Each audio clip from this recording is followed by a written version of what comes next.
أعوذ بالله من الشيطان الرجيم. I seek refuge with Allah from Satan the outcast. وأوفوا الكيل إذا كلتم وزنوا بالقسطاس المستقيم ذلك خير وأحسن تأويلا.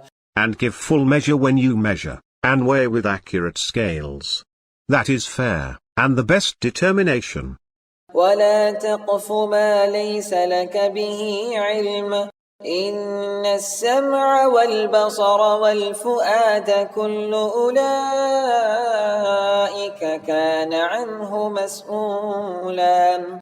And do not occupy yourself with what you have no knowledge of. The hearing, and the sight, and the brains, all these will be questioned. ولا تمش في الأرض مرحا إنك لن تخرق الأرض ولن تبلغ الجبال طولا. And do not walk proudly on earth. You can neither pierce the earth nor can you match the mountains in height.